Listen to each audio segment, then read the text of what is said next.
Well, why don't we get started? Settle in a bit, and we'll do some introducing and get this show on the road, as loggers might even say, to start this operation. Really appreciate everybody coming out. This is the first time to do this. We're kind of getting our feet wet, and I think it's something that's going to be fun enough to where we're probably going to want to do it again, and probably stay focused on logging. Our idea today or tonight is to stay pretty much in the cedar trees. We've decided, well, let's focus on one area so that we don't get too scattered. But knowing loggers for the tail spinners they are, it might go anywhere, okay? And that's okay too. But let's try the first part to stay with. We're going to have a demonstration in the first half, so that'll definitely keep us focused on shingles and cedar. Now, if we had some coastal folk here from the coast range, loggers, we'd probably get into a competition about where the biggest cedar grow. And I would like to just kind of start us off in that thought. What is the biggest cedar? Let's first find out who's loggers. Which one of us are loggers? Used to be. Used to be, well, that's fine, that works. Years in. Once a logger, always a logger. Okay, so let's start with you, Randy. What's the biggest cedar that you ever been around? I would say well over 10 foot through. Wow. And where was that? Alaska. Okay. And that was up out of Ketchikan, out on Annette Island, working for Steve Seeley Incorporated. And we had Alaska yellow cedar, and we had Western red. And that Western red was the biggest I've ever seen. And they say that the Western red probably some of the best cedar there ever was, because it seemed to last longer than other types of cedars, and was great for building with and stuff. Yeah. So. And it was old growth, so it had the finer grain, And which made it better. We had a new, brand new hydraulic loader, and this was in the 70s. And that hydraulic loader, we strapped that cedar and tried to pick it up, and it went down. And so they had to come over with this big old line machine. It was a link belt with big old grapples on it, and it was all cabled. And he could grab that 10-footer, he could heel it and boom it like it was nothing, and put it on one of those off-road logging trucks. Yeah. Phenomenal. So there was old, still better than new. Yeah, that was an old machine, the old line yard or grapple. Yeah. Yeah. Anybody else for a cedar story? Mount St. Helens, I was there on the cleanup operations. We had big cedar in there. Western reds, down in the watersheds. Mm-hmm. Most of them tipped over. Yeah. Yeah. Big cedar is down in the draws. Yeah. It wasn't uncommon for 7-footers. No real monsters, but pretty nice cedar. Well, I heard of one down at the coast that this guy fell it. He was a dairyman. He fell it across the stream and used it as a bridge. Covered bridge. The thing was hollow. And he went looking for his cows one day, because that's what he had it for. The cows, they had a little island out there. It's good grazing. And he went looking for his cows one day and couldn't find one of them. And he was coming back through the hollow log, and he noticed one of them had wandered off from one of the hollow limbs. Now that was. You didn't say we had to stay with truth. It's big. That's coast cedar. Yeah. Well, we're going to start with a demonstration. I'm going to invite Randy up here, and remember, this is a just organic. If you got a question in the middle and they're talking too much, you can't get it in, well, just holler. Us loggers understand that. So go for it, Randy. Introduce your friend and yourself. I'm Randy Hildebrandt. I grew up here in Mill City. Moved here about 71. I logged. I worked for the Forest Service. I was a firefighter, a helicopter repeller. Went on to Alaska, king crab fishing, and underwater diving, and all kinds of work. I've been climbing trees for about 40 years, and I still climb. That's what I do now after retiring from FedEx after 30 years. Steve Galbraith I'd like to introduce to you. When he's integral part of my logging shows I put on. My logging shows I put on is called The Evolution of the Saw, and it starts out with crosscut saws, which were the first saws that they used for cutting and falling. And then they went to a mechanical saw, which was called a drag saw. And then they went to the two-man chainsaw with a big long bar and a stinger, a helper handle at the end, to the big heavy one-man chainsaws, and then on today's modern saws. But Steve's always been he's been around cedar most of his life, and his family started in doing cedar mills. He had relatives that did it up in Idana. Anyways, he wants to come up and do a demonstration. So Steve, come on up, step up here, and you can tell him a little bit about your history. Oh, I'm Steve Galbraith from Detroit, Oregon. I've lived in Detroit most all my life. I grew up in a United States Forest Service family. My dad was a timber sales administrator in the 60s when the Vietnam War was going on. And I've worked in the timber industry since I graduated from high school in 1980. I've cut timber my entire career. But my mom and my dad separated in 1969. She went to work at Ketchum Cedar Products in Detroit. She liked it so well that she left with the man. So, but he had a shake and shingle mill there in Detroit. Young and Morgan had one. John Wills, who's not here, there were several cedar mills around, but they were sawing cedar shakes for the housing boom that my stepdad was for the housing boom that was going on in California in the late 60s and 70s. And so that's where a lot of the roofing products went back, that they were sawing there at that little shake mill in Detroit. Back then, was it always cedar? Primarily, yeah. It was pretty readily, that was the primary wood. After they tore down the mill there in Detroit, they went to John Day. Right next to the Malheur Lumber Company, there was a shingle shake mill over there, and they were sawing tamarack. Sawing it for shingles? For shakes. Oh, for shakes. Yeah, they were. And I think they had a shingle saw there too. But anyhow, they Why don't you explain the difference between a shingle and a shake? Okay. These are called bolts.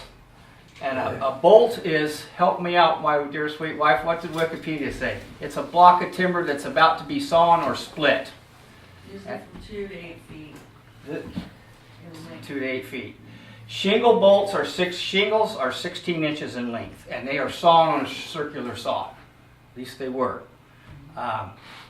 Shakes are hand split, and that's tonight what I'm going to do is I'm going to put on a little short demonstration here. I'm running Douglas fir because you can't find cedar very well anymore, but I was able to capture some old growth out of the National Forest some 6, 7, 8 years ago. This wood is that old, but I've got it stacked and preserved, and it's all seasoned. But Douglas fir, if you didn't have cedar, Douglas fir was a runner-up. And so it depended on where you were building your cabin back in the day or doing whatever, you used what you had. Kind of like Silver Falls. Like Silver Up Falls. at Silver Falls, everybody thinks that all those shakes on those buildings up there are all cedar, but they're not. They didn't have cedar available, so they used old growth fir. Yeah, they've got a mix. And there's good and bad to that. Tell them the difference between the cedar and the fir for longevity, bugs, and things like that. Well, it depends on how thick you split them. Cedar splits a lot easier than Douglas fir. Douglas fir has a lot harder fiber, but they both have good longevity if you take care of your roof. You can get 90 years out of a wood roof if you take care of it. Build it once. But you want to have a couple extra bundles of shakes along. For repairs, in case the limb comes through there or something. Columbus Day storm. Your ridge cap is primarily the first thing that'll wear out on a wood roof because you want to put a good ridge cap on if you ever build a wood roof. So that's the key. Good tar paper down in case it does ever start leaking, which it shouldn't. But good paper down, and if you put a good wood roof on and take care of it, you'll get a long time out of it. And you got a classic roof to boot. Not the best thing in the world in fire-prone country, but you've got a nice roof. So. Could you explain the fro to us a little bit? Okay. Some people don't understand a All right, fro. I'm going to explain my tools. This here is the mallet. This is what you use to, and this here is a fro. It's a piece of spring steel with a handle in the end of it. This was built by a millwright and Avison Lumber Company back in the 70s. This is some of the stuff I inherited from my stepdad. This is how I'm able to continue on with this. But my wife and I have wood roofs on all of our buildings. She and I have built them. So, and as I was a kid growing up, all the houses I ever lived in had wood roofs on them. And so this is how, and then with my stepdad, and I used to pack shakes when I was a freshman in high school. Grandpa Ketchum was still alive. That was my stepdad's dad, and he was still hand splitting shakes in Detroit. And so I would pack shakes, but I learned how to split shakes too at the time. And so How much could a good man split in a day? couple squares. 10 by That's 10s. There's Square 4 meal. bundles to a square, and you stayed right with it. You could do 2 square a day, and if you had the right material, I think you could do better than that. But you had to stop, take a lunch break too. You know, it's kind of monotonous and tedious work. But a couple squares, because I remember when I would go to pack shakes at the end of the day, he'd have an area set up on sawhorses, and they would be. I'd pack 8 bundles a day.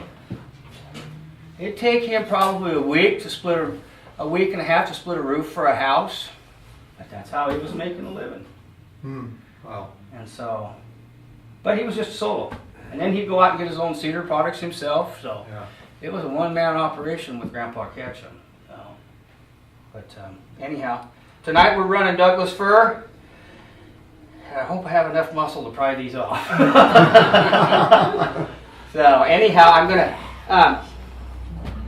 This wood here, this tree was 462 years old, and it was about 42 inches. But anyhow, this is some pretty fine material. The first thing we want to do is we got to get the block started so it'll start its taper process. And there's, by the way, there's fall down when you're making shakes. Not every one of them just pop off of there and come off perfect, but Do you sharpen that? yes, it is. It's pretty sharp. You can't shave with it, but you don't want to get your fingernails underneath of it either. Yeah, And it's, I'm stepping over here. You yeah. guys are safe. Sounds good. I like it. Pulling. Oh, beauty. I started off pretty good. Now, these are that's a pretty nice shake. Yeah, it is. So pass that around there, Paul, and let Oh, every- it's got that first smell too, that Yeah, pitch that's- smell. Then, in order to get your wood to taper split, you flip your blocks. Has to do with stretching the fibers and everything, because if you don't flip it, it's just the way the fibers pull. So what I'll do is I'll come. You want some taper to the shake. That's Meaning right, so it's they- thicker on one side and gets thinner. Yeah, if you make straight splits, then your roof doesn't lay down. And so I'm going to come in here, I'm going to prune this up just a little bit. This is just for looks. And we'll come in here. I like to split 5/8, a nice 5/8 piece of wood. We're going to see how this turns out. Ooh, this one might be a little tougher. This is where the muscle comes in.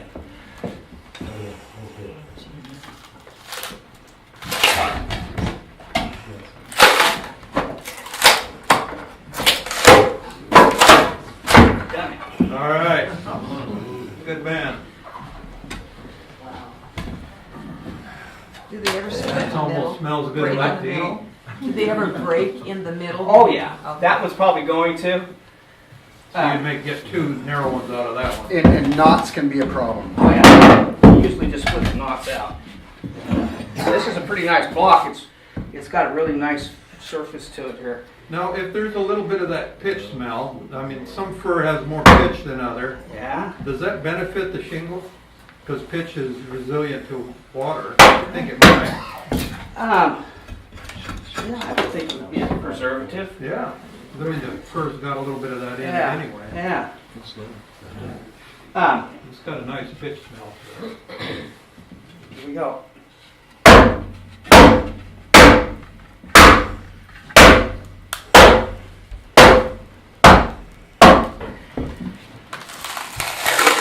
Yeah, good sound. It does. You can tell by the sound. It's just relieving itself. I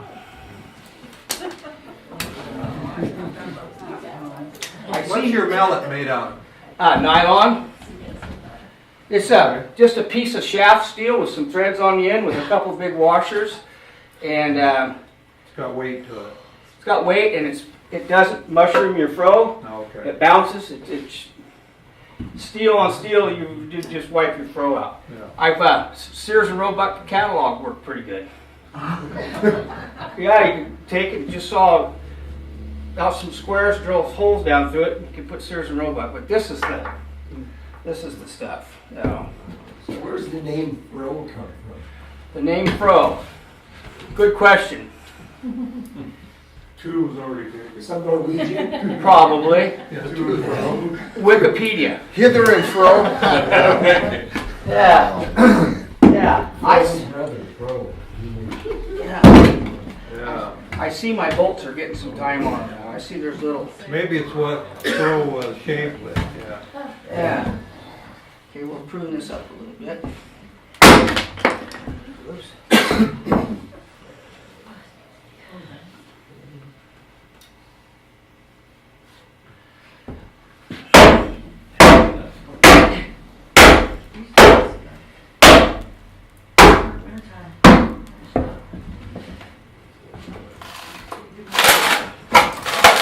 Well, you got right up I feel against good on that pump house.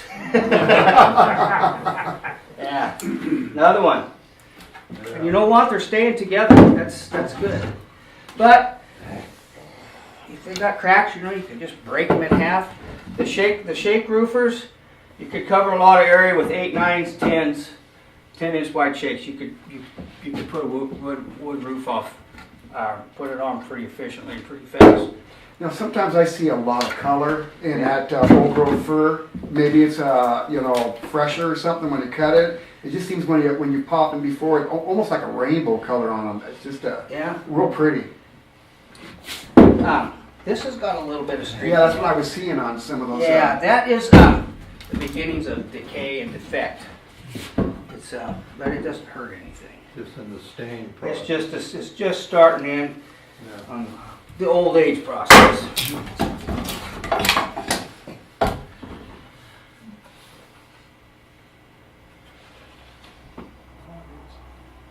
We're gonna roof. No,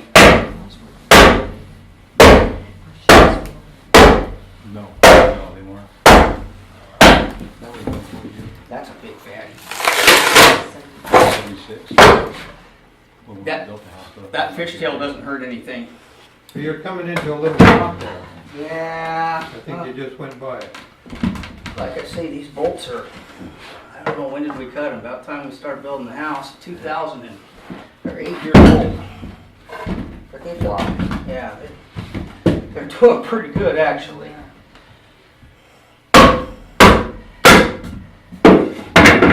Good kindling. Yeah.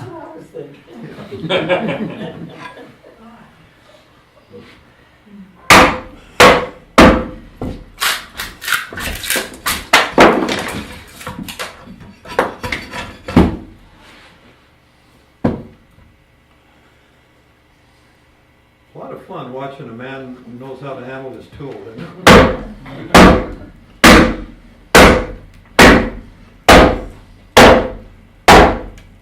Had a little practice. Yeah, you go. Yeah. I don't know. I think I have manufactured. You put shakes for I think about 10 4 or years in the wintertime. yeah. You go I- shop and do that, and then, Good therapy. well, most of the buildings have shakers, all of them. Every shake was done by hand. I probably split enough roofs for about 15 houses. Maybe more. I don't know. I lost count. And I don't know how many shakes I packed that have went other places. So, yeah. No one's helping your. Exactly. Yeah. Yeah, it's kind of interesting that you've kept it alive in the family. That's pretty cool. It's You got a son that's doing it? I don't know. I don't know. Back that up. I don't have any children. I'm gonna have to find you a mentor. Or he doesn't know. I know. I had to catch myself. Better when I take the fifth.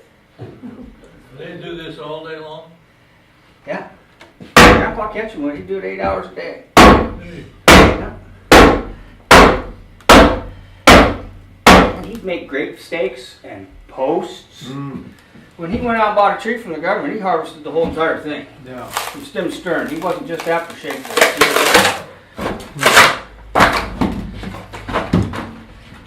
So you got a little plow going there already, by golly. It takes about 6 bolts to make a bundle. But going out in the woods with a crosscut saw and then cutting it, Yeah. it There's houses around, there's one on the Mackenzie, that the whole house is made out of split cedar, hand split cedar. The boards, the siding, the inside paneling. I think I've seen that. Is that between Vida and Yeah, you gotta Springfield? cross the covered bridge, Yeah, the first one, yeah. and it's on the right. On the right, yeah. Incredible house. Yeah. Guy, when he was getting ready to build, he was going to buy the lumber. The story goes, I stopped and talked to the old guy there, and there wasn't any bridges then. It was just ferries, and the ferry guy was charging too much, he thought. So instead of buying the lumber, he just started splitting cedar, built his whole house out of his own split cedar. Is there Beautiful. a standard width for that you aim for, or? I look for 5/8. Sometimes But I split. I mean. He's talking about wide. Oh, Oh. Well, you see the fro right here. Look how that's as far as you can go right That's there. about- You know, yeah. and that's kind of long. Would you say, Steve? For Not really. It's balanced. So, Because, but that's a pretty wide shake. You get them any wider than that, and you start getting that breakage part.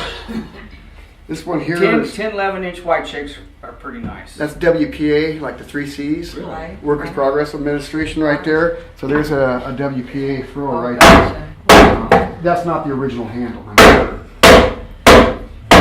They hand forged these things. You can see where the crack is right there, where they forged it and folded it, you know. I guess the answer is as wide as you want to make them as your fro will allow. Yeah, you know, basically, look at that fro. Two Yeah, bolts look at this cut fro, to a see? uniform size. There's a real old one here. They're cutting them to a uniform size.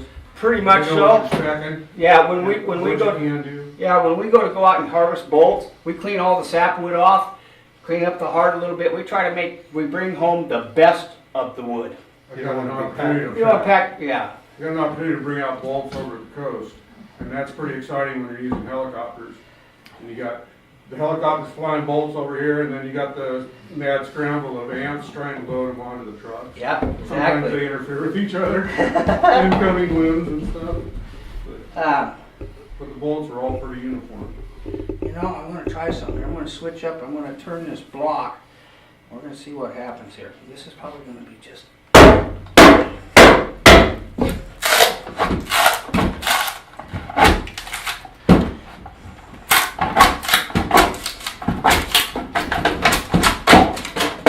I got it. Any idea where the term bolt came from?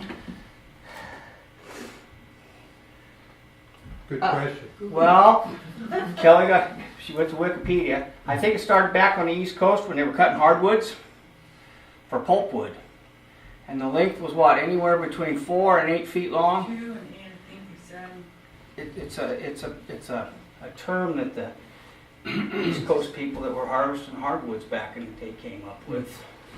Maybe somebody's name. It was a size, yeah. Yeah. The bolt block, yeah. So what's a cant then? A cant of wood is a bigger piece, right?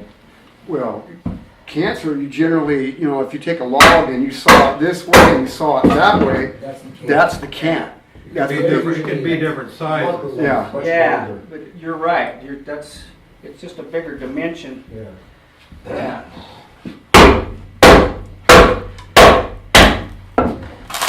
And weren't the cans for like the Japanese market, because they had to be a certain size, dimension. Yeah.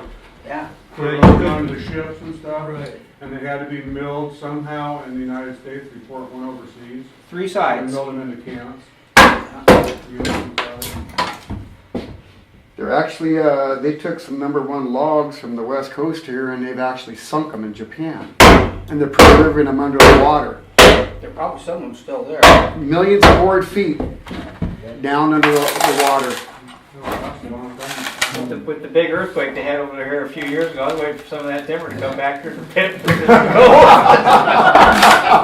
They've been sinking it over there. And then we could resell it. Yeah. So why should triple stuff? Right on the Great Lakes where the deep water is never, I mean, it's like 30 degrees all the time. They Yeah. pull ancient logs out of there. That Yeah. just worth- Yeah, because they logged them all. There's no logs like that anymore, and they sunk, and then down underwater, all the microbes and everything. You know, when they I guess can they have musician fiddles and things made out of logs from the East Coast out of That's it. You know, swamp log comes out. $20,000 a log. I thought I was a swamp logger once. I was logging on the coast, and I had a big log loader of a bear with a heavy winch on it. And right after that flood of '96, was it?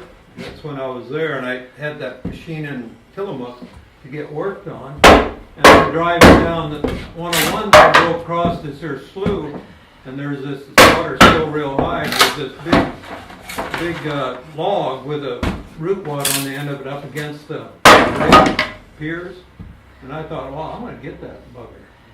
So I moved my loader down there once it got, and I was getting ready to go get it off the bridge, and it was pulled around to the edge of the bank and had a rope tied to it, and it was out of the current. Maybe. Well, I drug that thing out of there. I could only get 9 feet at a time, and I cut it all up, and there's a bunch of people watching. This all exciting, you know.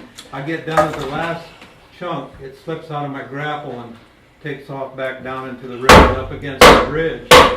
But after all of this guy comes up to me and he says, I guess you're not familiar with the rules around here.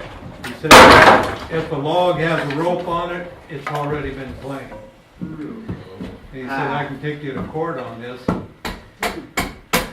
said, it's your log. You're welcome for all the work I did. Yeah, I think he watched me do the whole thing. If you want to stupid, that's what rodeo. Yeah. He was the Tillamook guy in Tillamook. I wasn't, so I didn't push it. You were the visiting team. Yeah. Just land.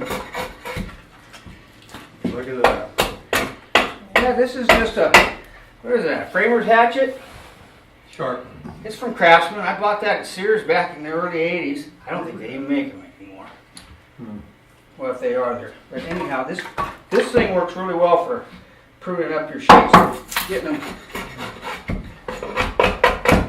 A little bit of handwork. Cleaning them up. When you're selling shakes for a roof, do you make them uniform or? I try to, yeah. You try to. Yeah. So you come up with a width and then you. Yeah. And I like to spruce them up a little bit, and then I'll come in here and I'll shave the corners so you don't get slivers as you're laying down. So. You pay attention to.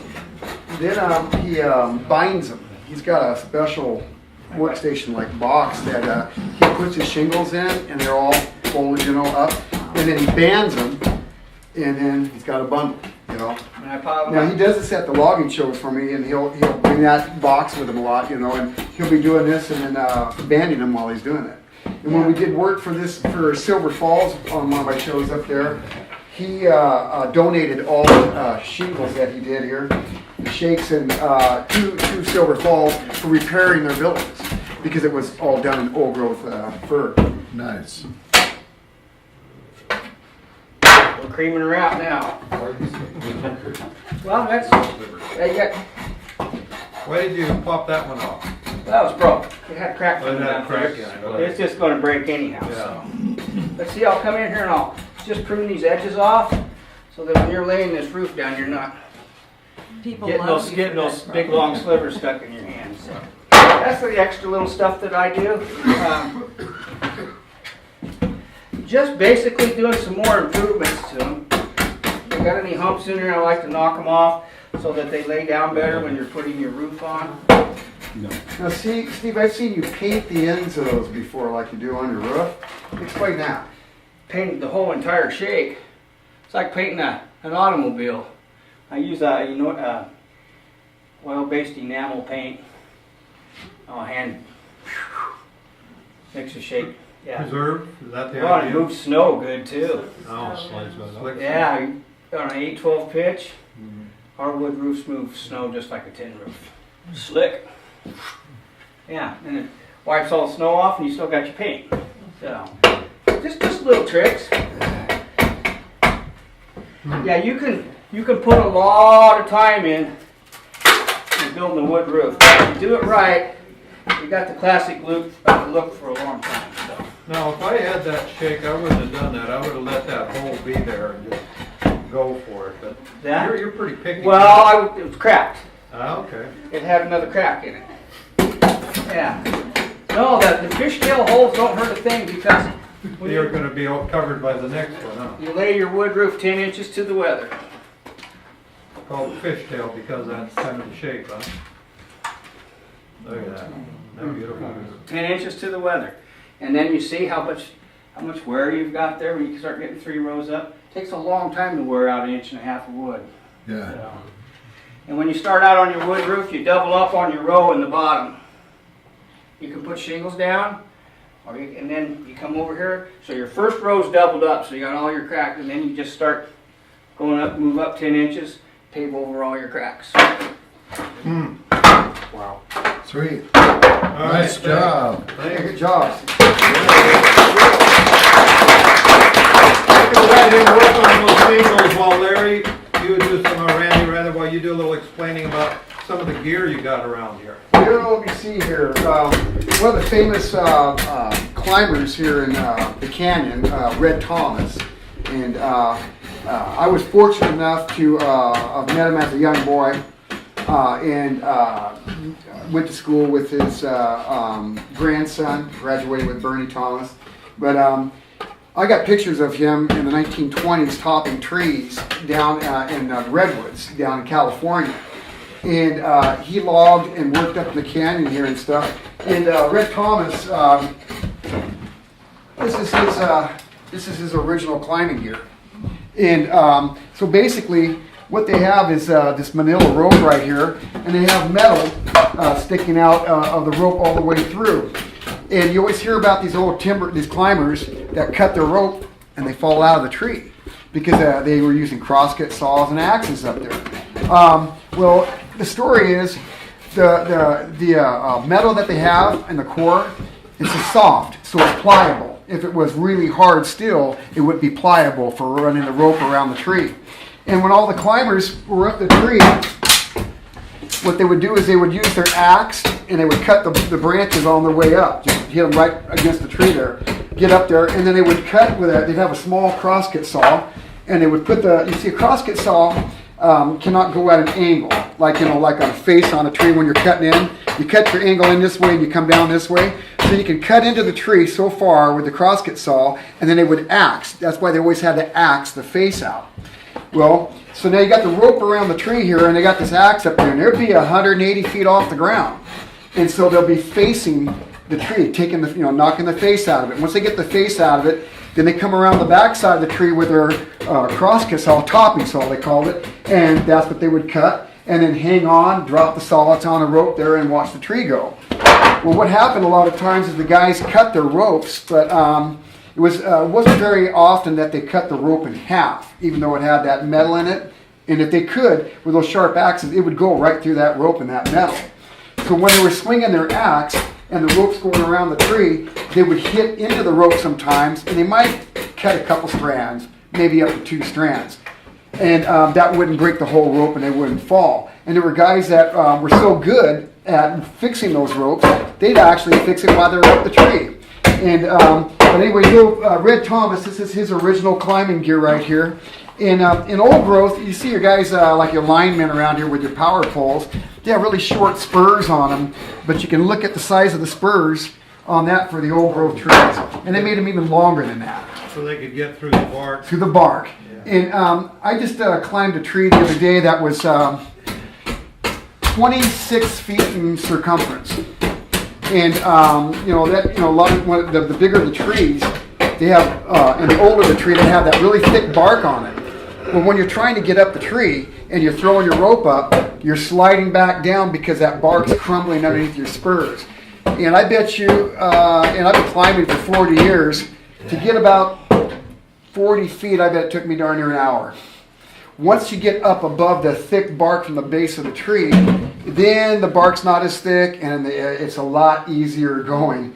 But I just, you see these guys in the old days with these great big old ropes going around the tree. Show them that one picture you got. I mean, that's incredible. That guy climbing that big, what is it, a red? Yeah, it's a spruce. It's a Let me spruce. see what I did with that picture. I think I got it back here. Excuse me, Ken. Let's move, grab this You got here. a pocket knife? We were talking slivers. Yeah, right. You're doing so good. So Cedar knife. Shake splitters were called sliver pickers too. this is a spruce That's a tree. knife. Look at the size of that. Now this guy here, he's kind of modern. You know why? Do you see that line down there? That's not a rope. That's an electrical cord going to a huge generator, and he's using an old mall electric chainsaw on that. But look at the size of that. And what I do what they call a squirrel. And that is where I'm throwing the rope around and you're trying to get to go. Well, guess what? The bark is so thick, it gets underneath a piece of bark, and now I got to work all the way around, get it up. Or if you hit like a knot or something out there, but that guy right there, I'm telling you, He's got work cut out for him. I've never seen anybody climb a tree like that with an electric chainsaw See, before.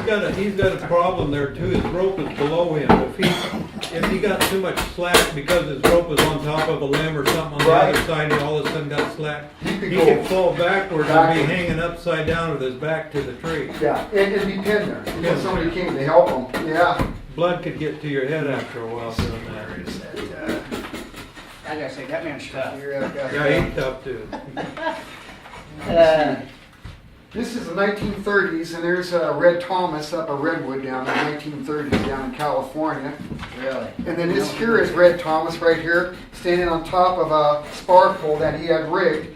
And all the spar poles were just trees. It was the best tree that they could find for pulling all the logs in.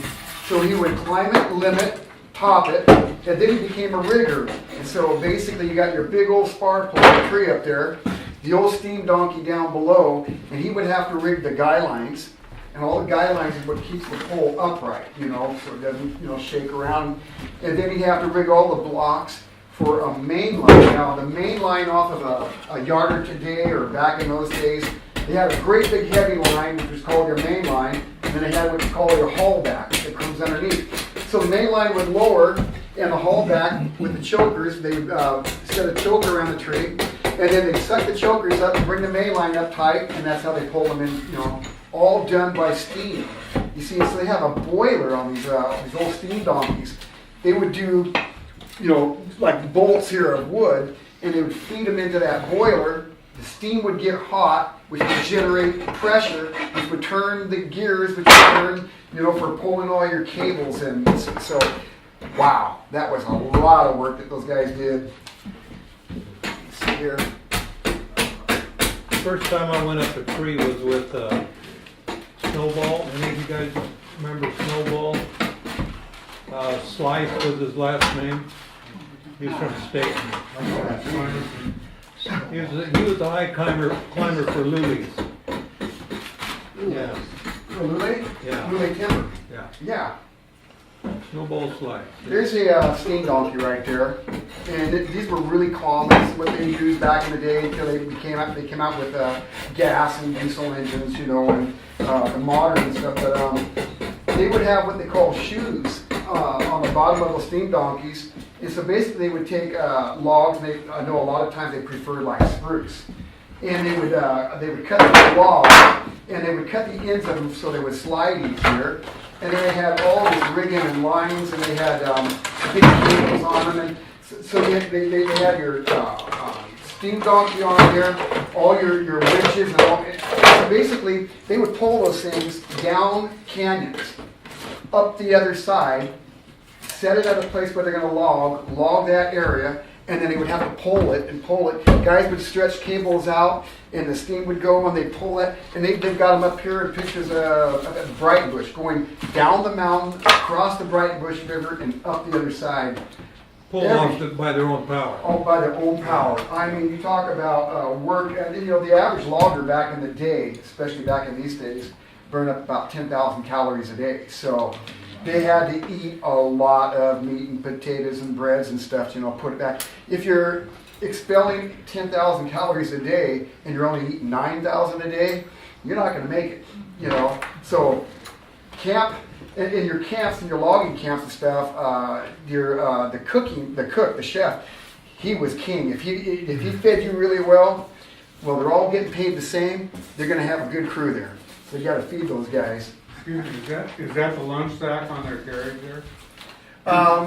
Their feed bag or That might be. Yeah, that's that their might nose be. bag, yeah. The nose bag. Yeah. I've seen a few of those. Yeah. Did you just paint that here recently? Yeah. That's really neat. It is cool. And it is legal for OSHA. I mean, it's Yeah, kind it's of illegal. OSHA approved, yeah. Free OSHA. Oh, man. What's the nose bag? If you get a chance to look at the individuals, I tried to bring out what they're dealing with. One of them's experienced, he's been around a long time, he's just got one hand on the Yeah, this table, guy looking here. lunch and nonchalant. The guy next to him is greener. Yeah, he's hanging on with both hands. And then the other fellow, you might see that he's lighting a cigarette, so he's cool too. Nothing to this. That was easy compared to what they did all day. Here's a picture. I really like this picture because it really shows these guys are standing on springboards, and a lot of times they would notch down in the swell part of the tree, and they put springboards in to get higher, to get above where all the pitch is and the width of the tree, and to get to the better wood. Now this is the crosscut saw here they're using their axe. So they basically cut the face in, and now they're axing out the face before they come around the backside and fall it. Now you see this hook bottle right here, there's a hook bottle right here, and that's what they used, it might have been an old whiskey bottle from the night before. They put kerosene in it, and then they have a little cork in it right here, a little wooden cork.